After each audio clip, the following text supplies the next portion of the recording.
is Your Life, a program for all America. And now here he is, Mr. This Is Your Life himself, Ralph Edwards. This is Bob Warren bidding you welcome to This Is Your Life. In another studio here at NBC Burbank, California, two famous comedy stars are rehearsing a television film trailer for their newest movie. We are secretly hooked up to their... Watch and guess which one of them Ralph Edwards is about to surprise. Take it away, Studio 4. I want to talk about Dance With Me, Henry.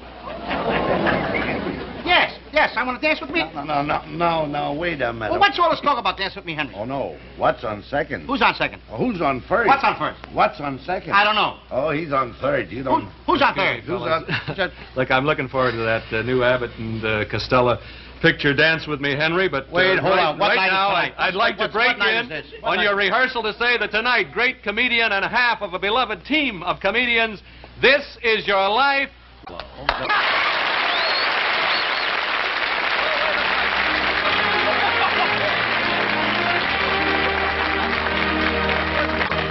Good partner here. Oh, Bud, we can relax.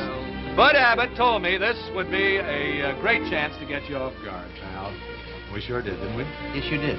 We did indeed. Lou, Your Life would make a great movie itself, because often, unknown to all of us who watched your happy clowning on stage or the screen, you were hiding an aching heart. We're going to hear about that tonight. So come along, Bud. Let's take Lou to our chair of honor. You'll never believe him again. We'll later on as he takes his place in your life, Lou. Our honored subject for tonight, comedy favorite of millions, Louis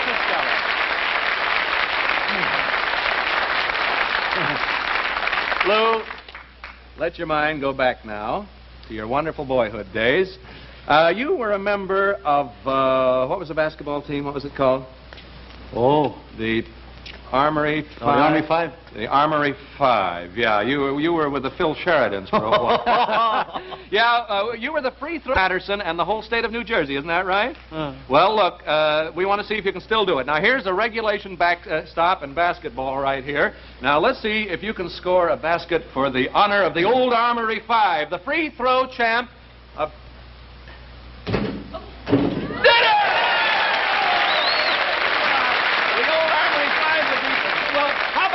Would you be proud or not? Oh, there they are. You still have an eye. There they are. Lou, this is, here's Jake. That's little Midgie Shields, and that's Bill Probert, and here's George Probert, and Jake Breslin, the whole gang. You're still all living in Tampa. Some team you had. What happened to the mascot? Look, you're all still living in Paterson, are you not, fellas? Yes, that's right. Why did you call your team the Armory 5, Jake? Well, we lived in the neighborhood of the old Armory, Ralph. And we used to, in order to practice basketball, old man Kelly, the janitor, made us clean up the floors and sweep around. Right, Lou? Yeah. How did Lou promote well, you tell us some more about the... Well, we were all sports crazy, Ralph. Every week we kids figured out some way to get in to see the pro basketball games and the fights. Yeah? Right, buddy? How did they get in there, Bill? Well, Lou fast-talked the professional players and carried their bags. He hoped to be mistaken for the mascot and admitted free. If that didn't work, he used to shinny up the rain pipe and sneak in the window. I used to carry him in the bag. I used to shinny up a rain pipe?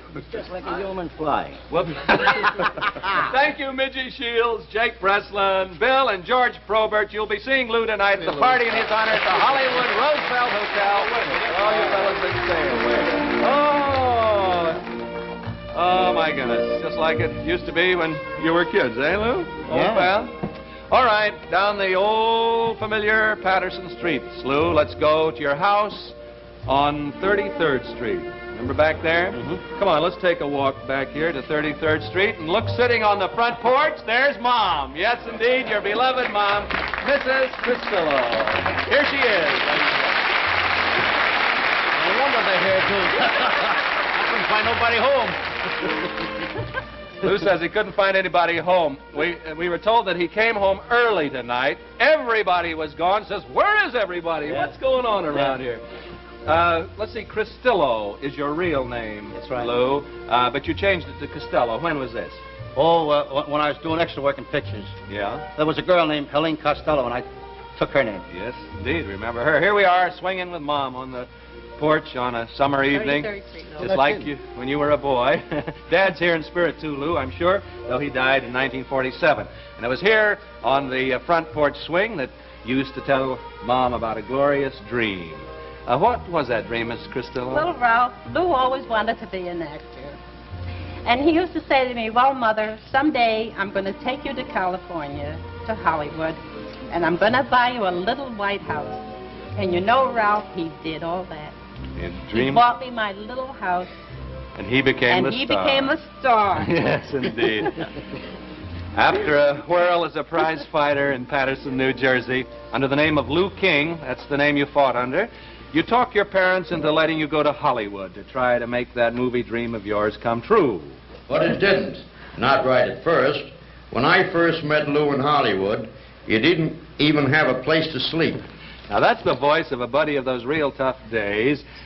He was sort of in a position to see that they were tough days for you. He used to run a parking lot at MGM Studios and had a little gas station there. Now in business at Lake Tahoe Resort, here from Lake Tahoe, California, is Mr. Eddie Devine. Here's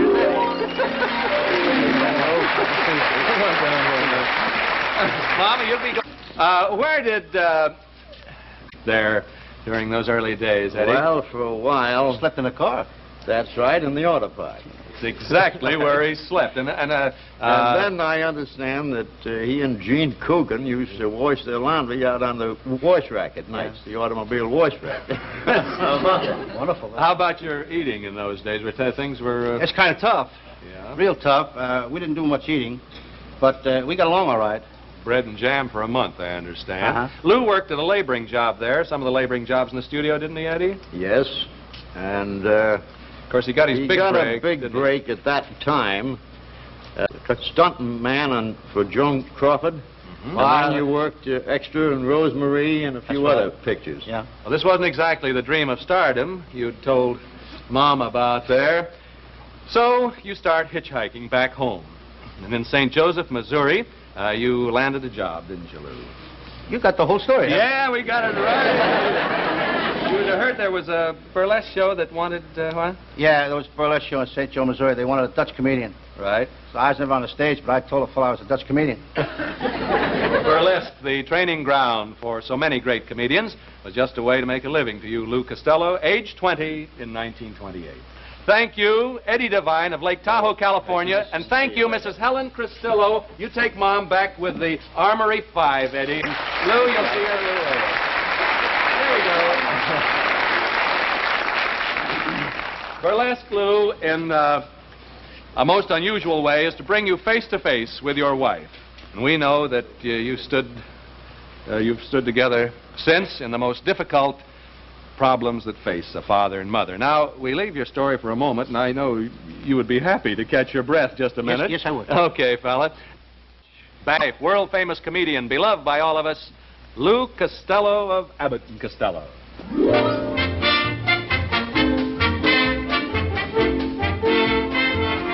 1933, Lou. You're a pretty handsome guy there. You're a handsome guy now. You're the comedian at the Republic Burlesque Theater in New York City.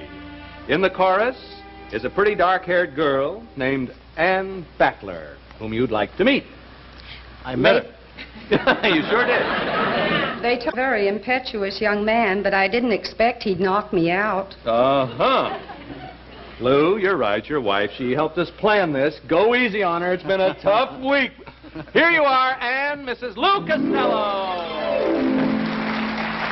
Come on, you there, Lou. Oh, if you knew what this gal had been going on, Mom and Eddie and the whole gang here. Now, sit beside your husband, Ann, and tell us how Lou's wooing knocked you out. I think he's knocked out now, isn't he? Well, I wasn't particularly interested in me, but a girlfriend of mine in the show insisted I should go. and see Lou do this act. Yeah. Which I did. And he makes a sudden turn on stage. Where were you standing? There. In the wings. Oh, my. And he hits his head on this hall tree, knocks it over, and knocks me out cold. That was my introduction to Lou. And now we got 3 children and 2 grandchildren. Well, he told the whole story. Good night, everybody. Within 4 months, you two are married. And in your very first year of marriage, Lou, you and Ann had an automobile accident, didn't you? Yes, we did. What happened? You want to tell us about that? Well, it was sort of early in the morning, around 3 in the morning, and there was a bus coming around a turn, I think, in around Massachusetts, and I wanted to get away from him, and I did, but I went over an embankment and landed amongst a lot of trees about 40 feet. Then you took a bus to Paterson. No, we hitchhiked all the way back. Ah, I'll change that little note in here. You walked then from, you got to your folks' home, isn't that Oh, right? yes, yes. And when you got home, what did you find really had happened? Well, we were very fortunate, Ralph. Family physician, he came in and he said, well, this is not for me, but I'm going to call a doctor right away. And he did, a Dr. Redding, who lived 2 blocks away from us on 33rd Street, and he was, at that time, supposed to be about surgeons in the whole country. And he put my wife immediately in a hospital and in a cab here. But the answer is she had a broken neck. A broken neck all this time. Mr. Cast, as you say, for over a year. Money problems on a burlesque comedian's salary are pretty grim for you. I liked Lou's clean brand of comedy and believed we could make a hit of it if we got together. The other... I sent him a letter suggesting that we meet and talk it over. The other half of the celebrated comedy team, here he is again, Bud Abbott, ladies and gentlemen. Hey, now, boy. You took it like I made you. Your face is very familiar. You two formed your team in 1936, fellas. Did success come easily then, Bud? No, Ralph. Our timing was perfect for each other, but it took, at least 3 years of struggle to get our first act organized and material together. Right. And during that time, Lou, your baby girls, Paddy Ann and Carole Lou, are born. You remember those days, Ann?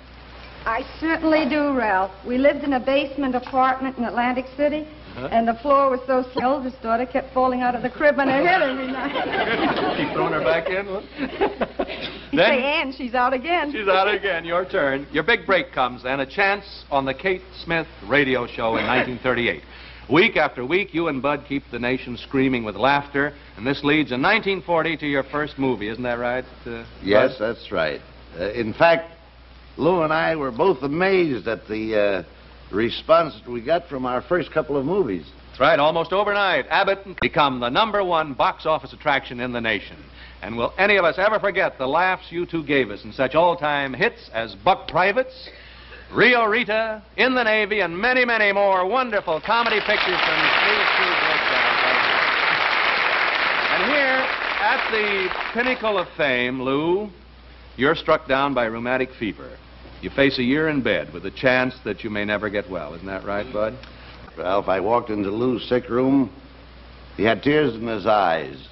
And he was probing over a lot of, hundreds and hundreds of letters from Kitty fans who were in the same predicament as Lou, bedridden with rheumatic fever.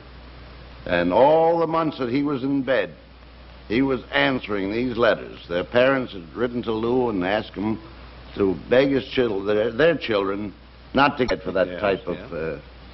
And anyhow, Lou wrote and wrote and wrote and kept on writing, and that's all he did was write to those kiddies and told them to stay in bed and get well. Right. Bud, I know your daily visits to Lou meant a lot when he was so ill. It meant everything. I only wish it protected our friendship. But everyone knows that Lou and I had a rift in 1945.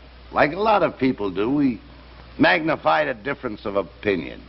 And we let a molehill become a mountain. Lou, I thank God we came to our senses. I'm glad that neither you and I could sing. That's right.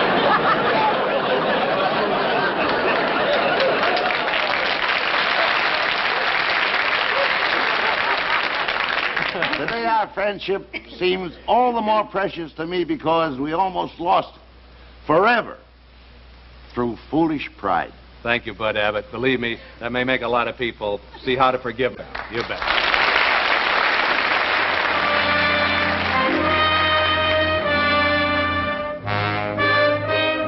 Just before that first long illness of yours, Lou, another lifelong dream comes true. And here presents you with a baby boy, your little son. What's your pet name for him? What'd you call him? Little Butch. Little Butch. Butch was to be 1 year old on November 6, 1943. On November 4th, what was the Gala broadcast that you were scheduled to do? Well, we're doing a broadcast. It was my first broadcast after my illness. That's right. To tell of the events of that day, here's your faithful friend and manager, Mr. Eddie Sherman. Here's Eddie. You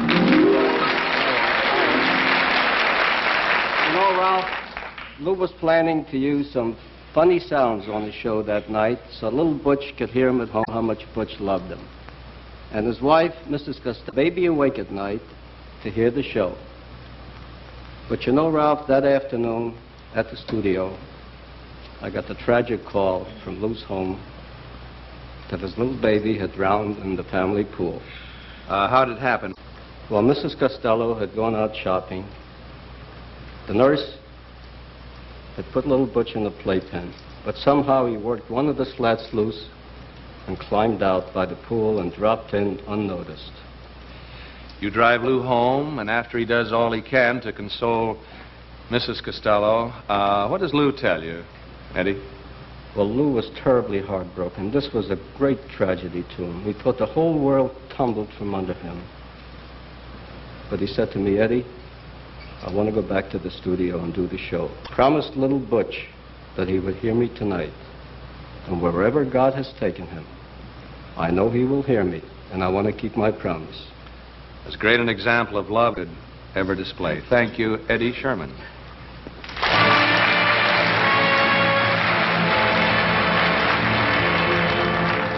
With a heart that came near breaking, Lou, you've gone on to make the world laugh. The more you've suffered, the more you wanted to bring healing to others. They called me Goldilocks when I sold my long hair to buy war stamps. Mr. Costello saved my life. Remember that girl, Lou? Yeah, Goldilocks. It's been 10 years since you've seen her. We found her in Canada, where today she's wife to a young student minister. Here from Three Hills, Alberta, Canada, is Mrs. Milton Palmer, Lisa, whom you knew as Goldilocks Wolf.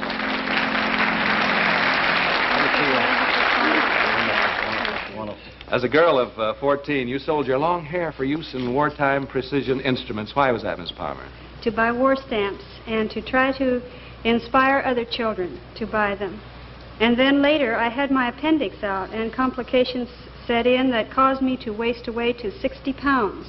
They said I would die. How did you hear of her, Lou? Do you recall? I was laying in bed and I read the newspaper about it. I see.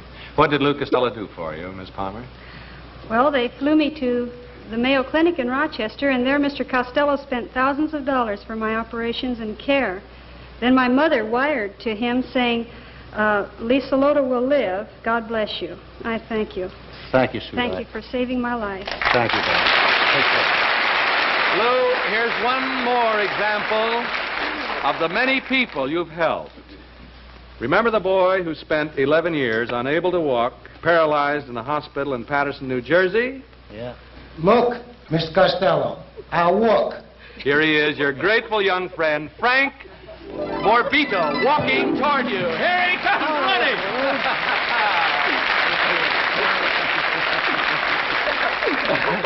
What did Mr. Costello do when he heard of you, Frank?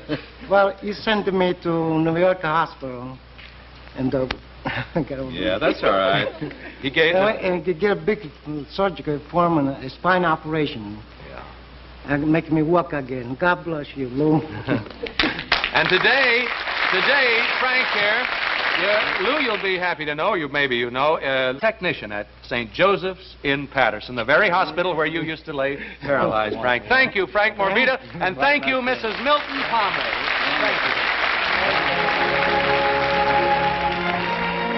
As a memorial to your infant son, in 1942, or I guess it was 47, wasn't it? Yes, you and your partner, Bud Abbott, build and equip the fabulous Lou Costello Jr. Recreation Center for Los Angeles teeming East Side youth. There in the gym, the pool, the playground, boys like these are building good citizenship. And in memory of little Butch, many hundreds of boys and girls have had their lives protected by learning to swim.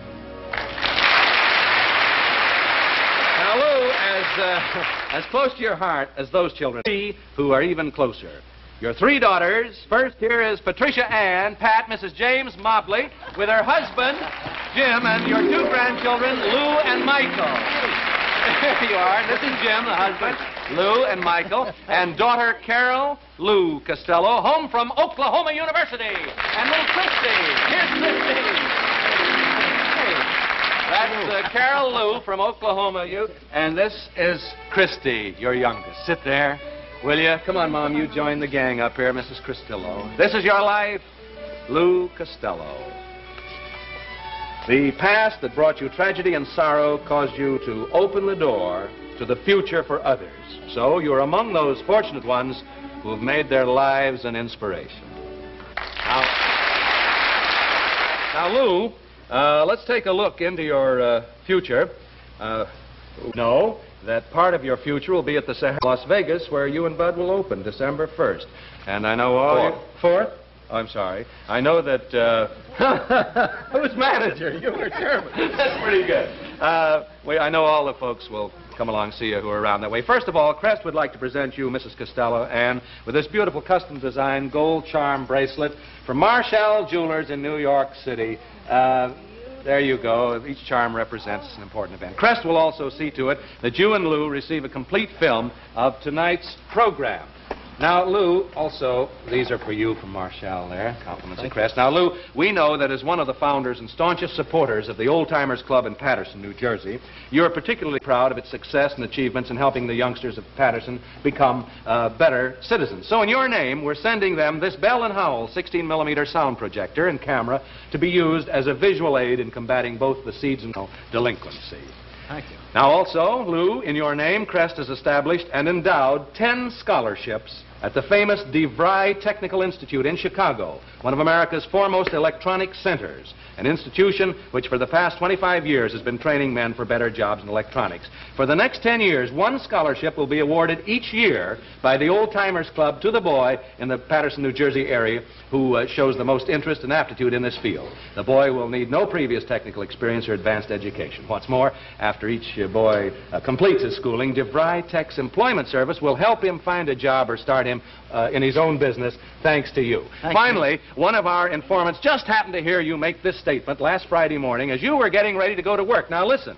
He said, one of these days I'm going to buy me a wristwatch that works. Did you say that, Lou, huh? Well, here comes a delegation to prove that out. 7 of the more than 10,000 members of the Lou Costello Jr. Recreation Center. Here they come, right here. The whole gang. And I understand you boys and girls have something you'd like to say to Mr. Costello. Is that right? That's right, Mr. Edwards. Oh, good. What is it, Joseph? Well, you sure helped an awful lot of us kids, Mr. Costello, and we just want to thank you. Here, we all chipped in and bought you this for you. You're wonderful. Yeah, and what about... And read what it says on the back. Yes, see what it says on the back. It says, thanks for sharing your life with ours. Oh, thank you ever so much. This is your life, Lou Costello. America and all the world is because of the laughter you've brought into our lives. But even more important, you've shared the rewards of that laughter with the needs of a child. Good night, Lou. Ralph, thanks a lot. Thanks to you, pal, and thanks to all these wonderful people who've come from out of your past to be with you tonight. Sure. Here we go. Say hello to him, gang. This Is Your Life is a Ralph Edwards production. Produced by Axel Gruenberg and directed by Richard...